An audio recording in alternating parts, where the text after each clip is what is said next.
Dans l'épisode d'aujourd'hui, vous verrez notamment ceci. La Chine vient de présenter au monde sa plateforme Cerveau Robot qui permet aux êtres humains de contrôler les machines uniquement par la pensée. Et Elon Musk ne compte pas être en reste et a présenté au monde son Neuralink, permettant aux personnes paralysées de contrôler des fauteuils roulants grâce à sa puce implantée dans le cerveau. Une station spatiale a été envoyée au fond de la mer sous la forme d'une capsule sous-marine habitable. Simulateur parfait. Observons comment l'intelligence artificielle apprend à marcher virtuellement pour éviter les erreurs lorsqu'elle sera dans notre monde réel. La Corée du Sud présente un vêtement robotique qui s'enfile tout seul sur l'utilisateur. Et oui mes amis, allons comprendre tout cela et quelques autres choses sur les nouvelles technologies.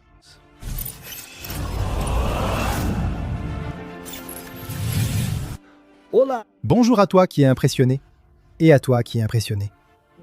Je suis Réalité Impressionnante et vous êtes sur Réalité Impressionnante. Je profite de ce début pour vous donner des nouvelles. J'ai déjà indiqué dans l'onglet Communauté que nous avons rencontré des problèmes dus aux intempéries.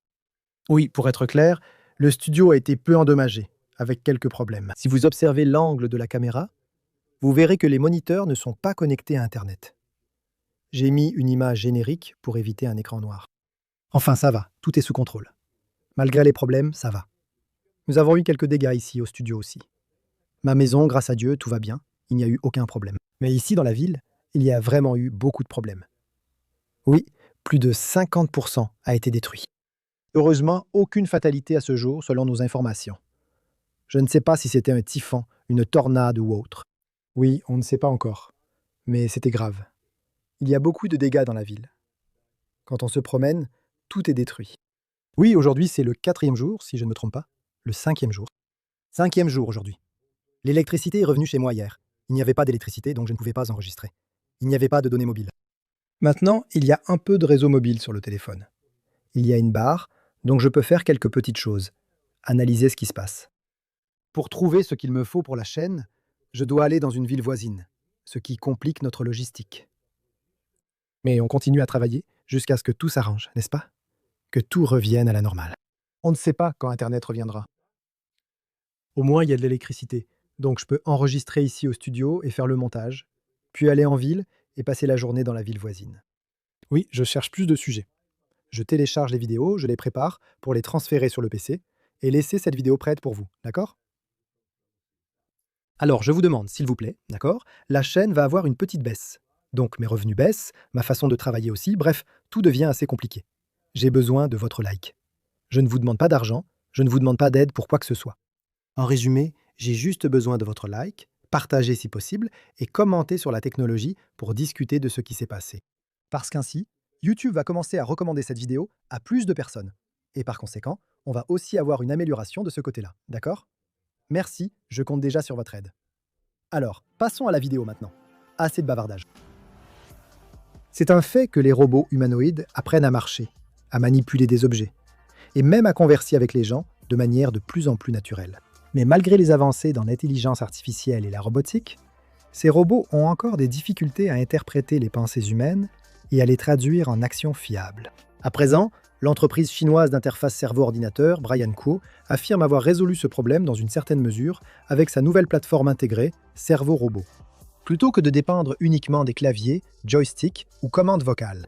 Elle a développé une plateforme capable d'interpréter directement l'activité cérébrale de l'utilisateur humain afin de pouvoir contrôler des robots et peut-être, ce qui est encore plus important, n'est-ce pas, comprendre et mieux appréhender notre comportement, le comportement humain.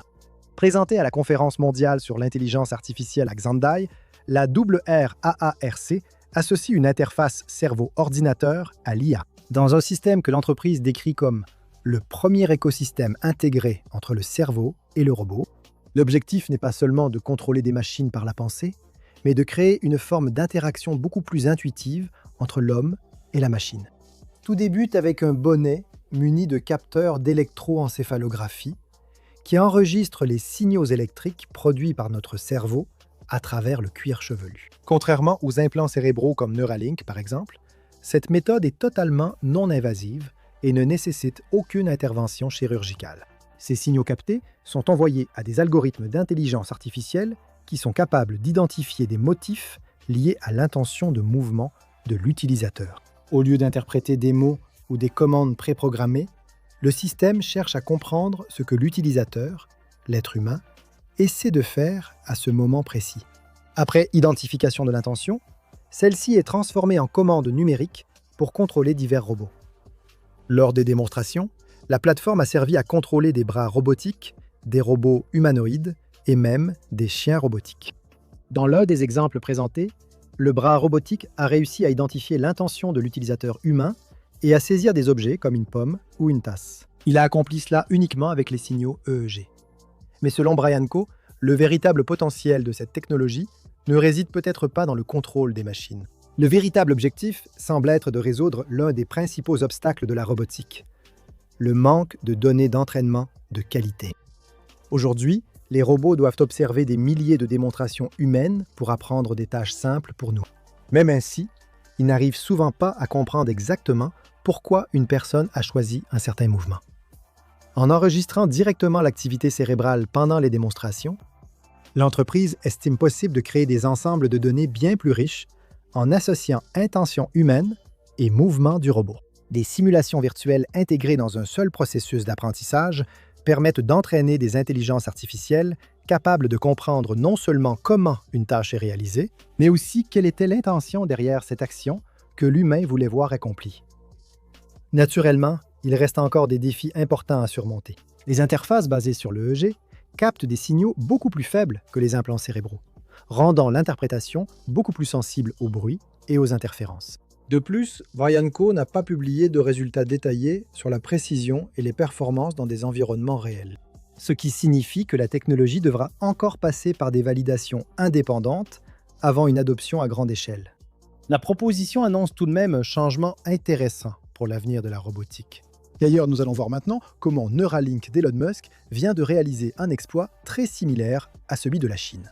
Regardons cela. Nous discutons souvent ici de systèmes intelligents et de meilleurs outils. J'ai donc aussi cherché une manière plus intelligente d'investir. Car honnêtement, beaucoup investissent encore en tentant de deviner la direction du marché. En fait, des études montrent que 66% des investisseurs regrettent au moins une décision d'investissement. Et il est facile de comprendre pourquoi. Sur le marché boursier, on vous pousse constamment à acheter, vendre, attendre ou réagir. C'est pourquoi je voulais quelque chose de différent, quelque chose qui ne m'obligeait pas à surveiller le marché toute la journée.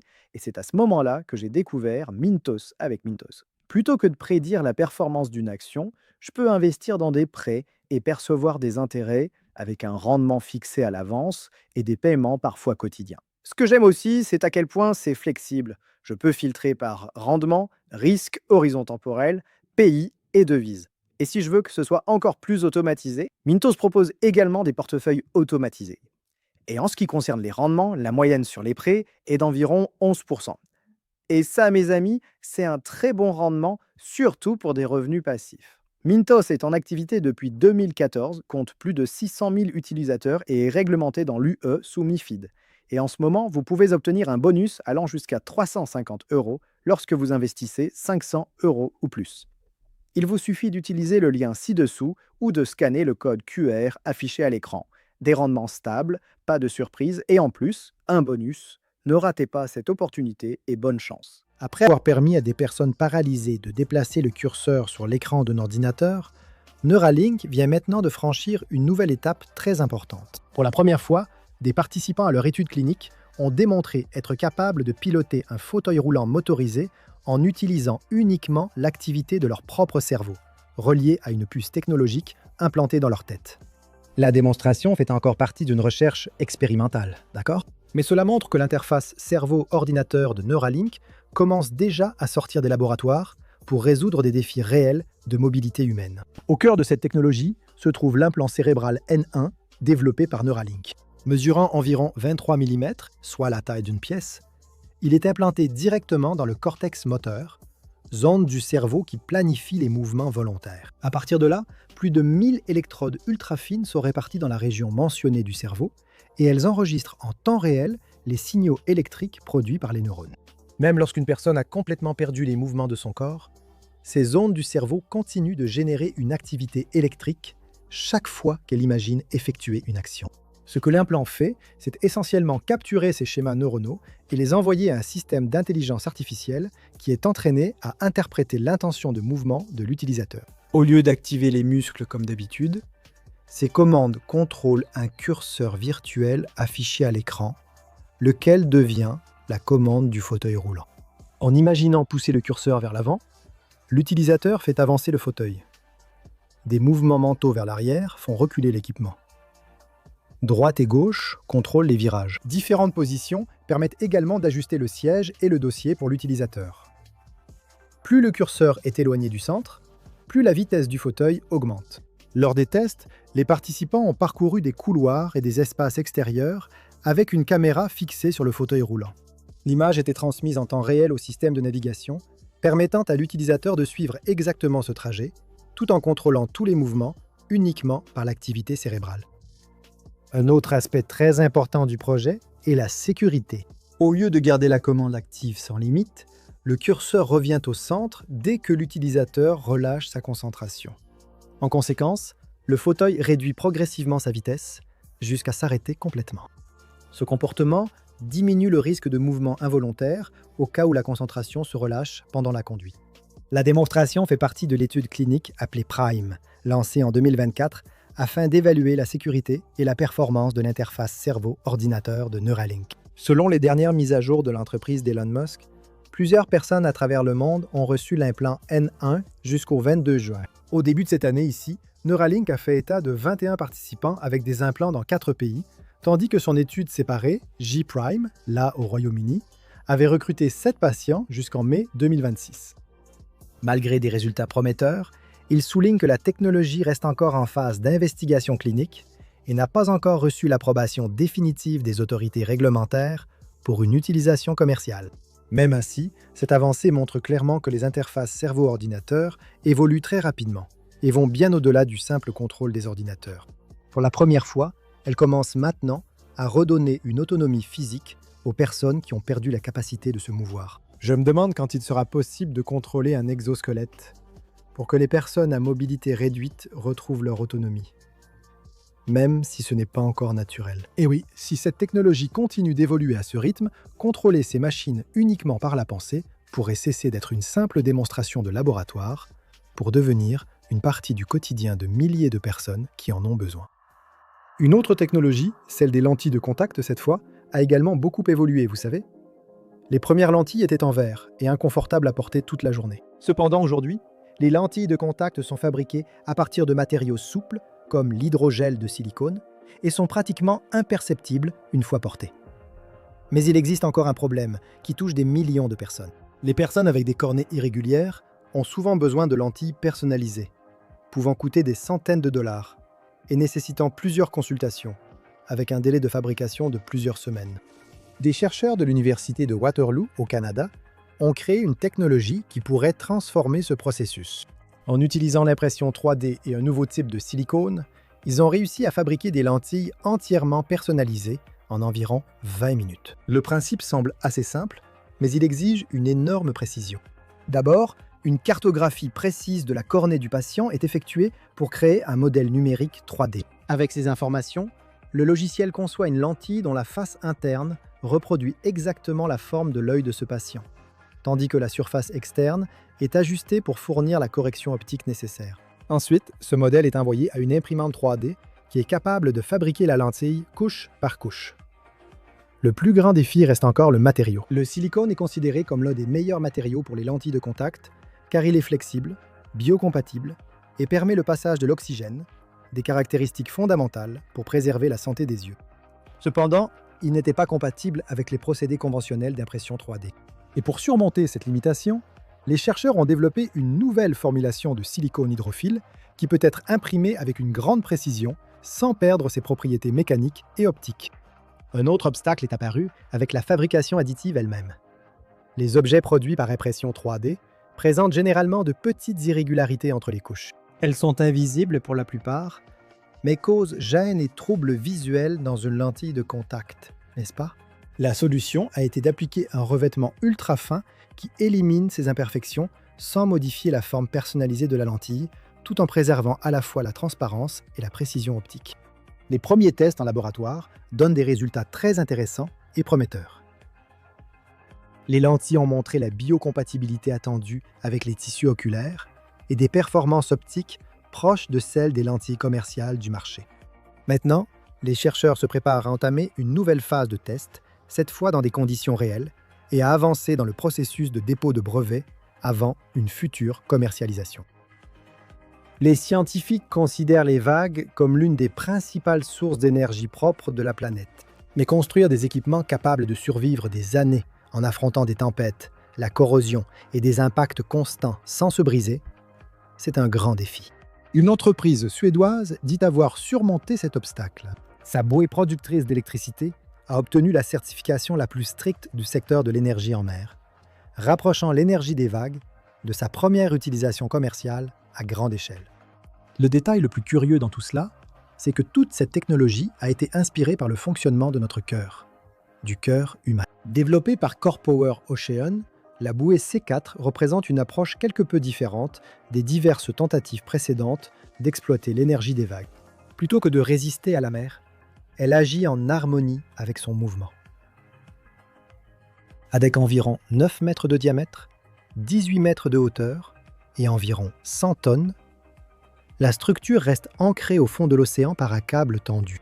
Chaque fois qu'une vague soulève la bouée, ce câble la tire de nouveau vers le bas, créant un mouvement continu de montée et de descente qui actionne un ensemble d'engrenages reliés à un générateur électrique. L'énergie produite par le système est ensuite envoyée vers la terre ferme par des câbles sous-marins.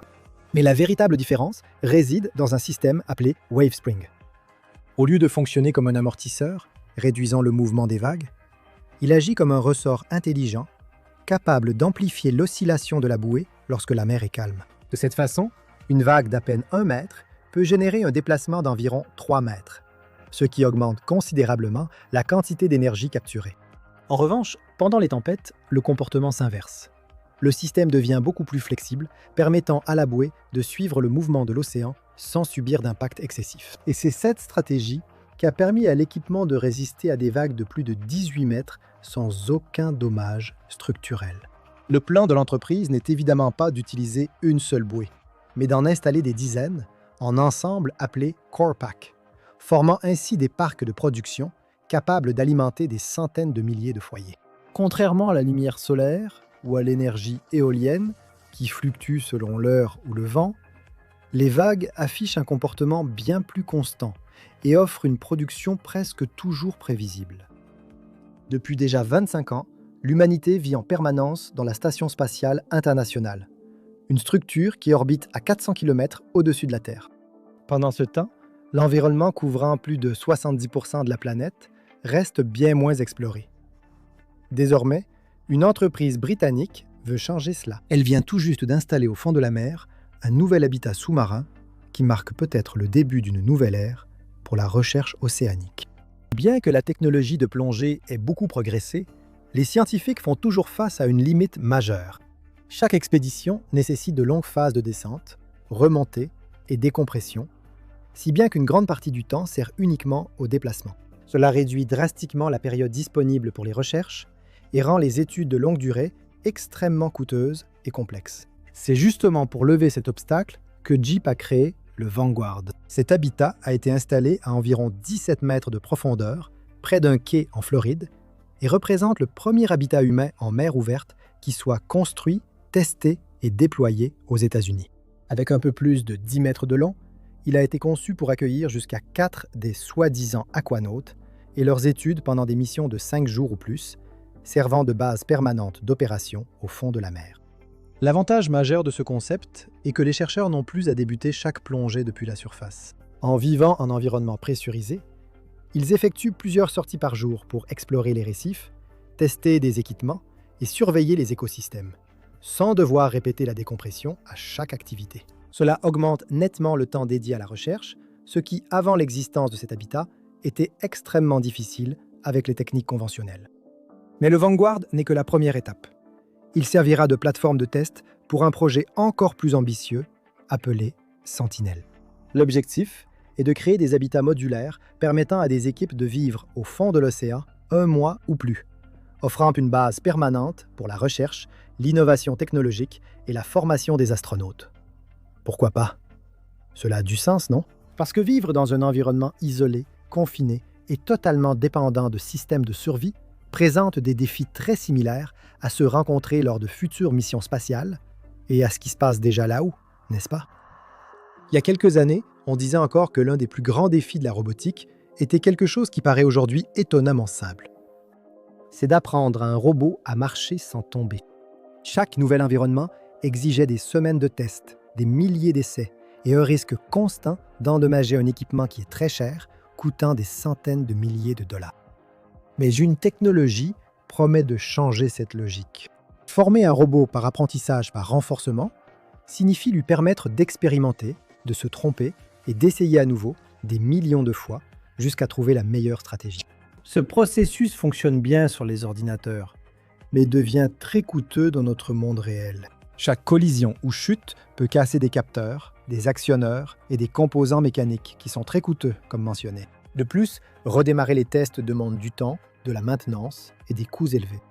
La solution a été de déplacer presque tout l'apprentissage dans un environnement virtuel reproduisant notre monde physique avec un niveau de fidélité sans précédent. La première étape de cette technologie commence de manière étonnamment simple. L'opérateur humain parcourt l'environnement une seule fois en utilisant une caméra ordinaire. À partir de ces images, des algorithmes de reconstruction tridimensionnelle transforment le lieu en un modèle numérique extrêmement détaillé. Au lieu de créer seulement une représentation visuelle, le système reconstruit également la géométrie de l'environnement, permettant ainsi au robot de voir les obstacles, les surfaces, les couloirs et les objets qui sont peut-être cachés, pratiquement de la même manière qu'un être humain le ferait.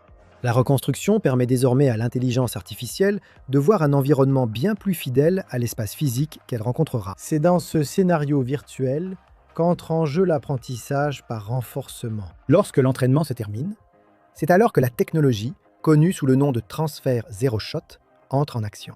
Au lieu de reprogrammer ou d'adapter à nouveau le système, la politique de navigation apprise dans la simulation est transférée directement au robot physique. Plutôt que de passer des semaines ou des mois à calibrer sur place, une grande partie de l'entraînement pourra se faire avant l'arrivée du robot.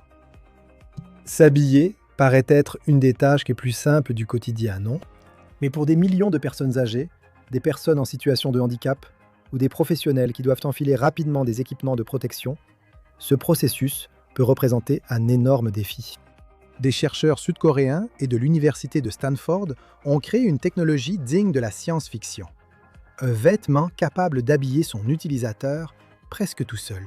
Le système utilise de petites structures flexibles, similaires à des lianes, intégrées dans le tissu. Lorsqu'elles reçoivent une pression d'air, elles avancent progressivement, tirant le vêtement sur tout le corps, tout en se retournant sur elles-mêmes pendant le déplacement. Le robot ne s'allonge qu'à son extrémité, adaptant sans cesse sa trajectoire à la forme de la personne, au lieu de déplacer toute la structure.